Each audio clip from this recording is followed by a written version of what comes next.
forums like Twitter. But that stuff you read out just seemed to be gender specific to women. Presumably it also applies in other ways to men as well on social media. Oh, yeah. Well, I think the reason that it applied in this study... Ladies and gentlemen, we got him. ...in women is because Instagram is very heavy image use. It involves heavy use of images. And there are reasons to assume that because of that, it attracts women who are directed towards short-term impulsive mating strategies. And that's another sign of impulsive, antisocial, and psychopathic behavior. I think you'd see the same thing in men. In fact, I've been talking to psychologists, great psychologists, to make sure that I'm on the right track here about those who post repeatedly, say, in online forums, especially in relationship to comments, and you certainly see that same pattern of sadism, Machiavellianism, psychopathy, and narcissism characterizing the men who are also incentivized to use what used to be classic female antisocial strategies to advance themselves in the reputational hierarchy. But the bottom line is... Exploiters, fundamentally. Right, but the bottom line is that there is a small percentage of people generating a vast amount of noise. What impact is that happening on society, do you think? Wait for it. Well, I think it skews our perceptions of what normal people are like. We assume that what we're getting... You know, when you sample the world, when you're walking through it, you make the assumption that you're getting unbiased... Here it comes. An unbiased representation of the things going on around you. And when you're on an online platform and, say, reading comments, you also have the assumption that what you're seeing is something like a sample of public opinion. Stop it. But it's not. You know, because if 10 strangers came up to you randomly in the street, then you'd have a bit of a sample of what people randomly think. But behavior online isn't random. Are you serious? And the people who post aren't precisely normal. And I have been talking with Jonathan Haidt and Jean Twenge about this, and I think they might know more about it than anybody else in the world. And nice. It's pretty clear that the people who are dominating, say, online comment sections, and I would especially say this is true of the people who post anonymously, and there's other markers for this sort of behavior as well. They dominate the political discourse, and what's happening in some sense is that we have a new form of pollution that's also corporate sponsored, and it's pollution of the domain of public discourse. Stop it. And the pollution occurs because the social media companies are either enabling or failing to control, you know, those known in the popular parlance as trolls, but they're not just comical trolls, you know, using derision in some cute way and having their say in the free speech domain. They're really poisonous individuals, and they're poisoning the entire domain of discourse. So what can Elon Musk do? What can Elon Musk do about it, do you think? If you were advising him on this, I mean, wait for it. Ironically, at the moment, you're not on Twitter. Do you want to come back now that Musk is in charge? Do you think you should be restored? Do you want to be back on Twitter? And secondly, what would you advise him to do about this issue of the trolls and so on? Here it comes. Well, the first thing I would advise, and I'm going to be advising the political people I'll be talking to over the next few weeks of precisely this, and I have talked it over with Twenge and Haidt to make sure that I'm not, like I said, off on a personal tangent. I would say there's no excuse for including the anonymous posters with the real human beings. And I think that social media platforms who have a certain reach, maybe it's 1 million subscribers, and I don't really know what figure is appropriate, should be required to implement know your customer laws, and then that the people who are posting who are genuine, verified human beings willing to abide by their words with their personal reputation should be put in one comment section,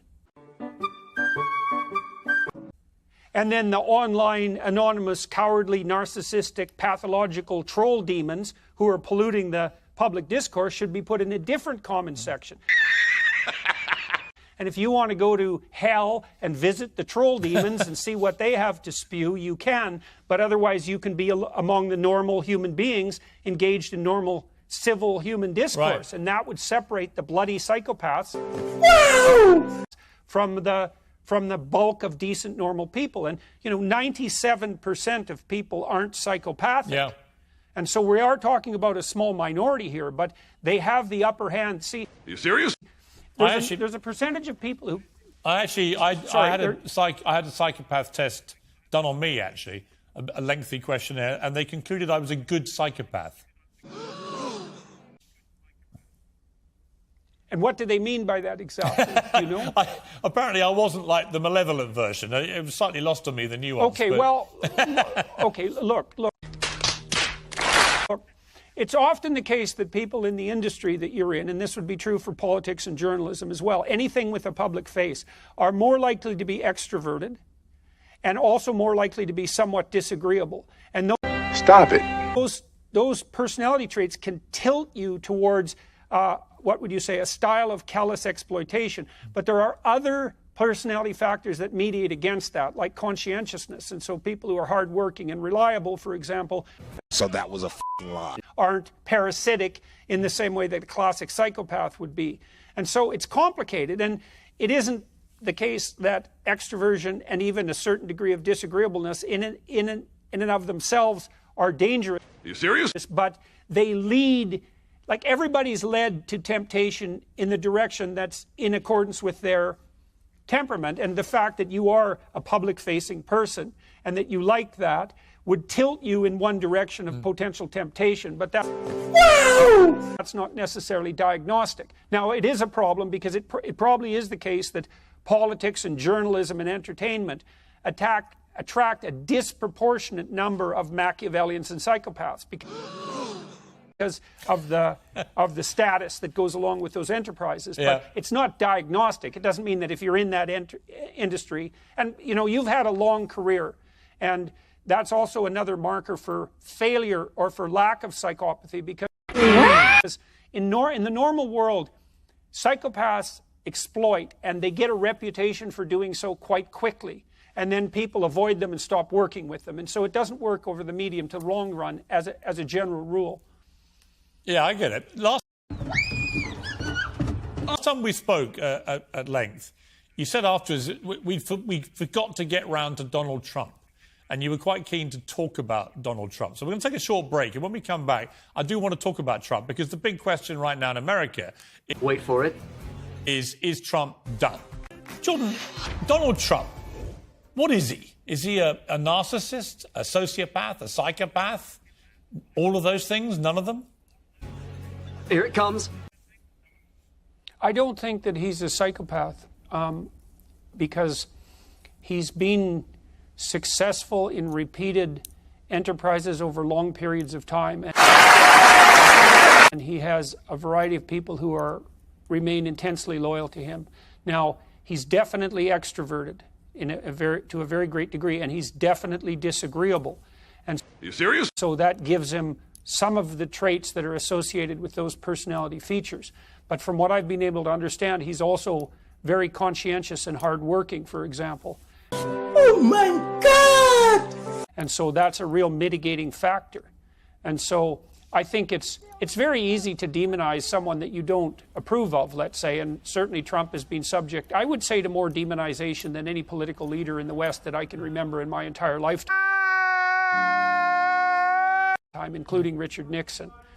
And so that's also set him back on his heels and made him somewhat embattled and defensive, which I don't think did any great things for his personality in some real sense.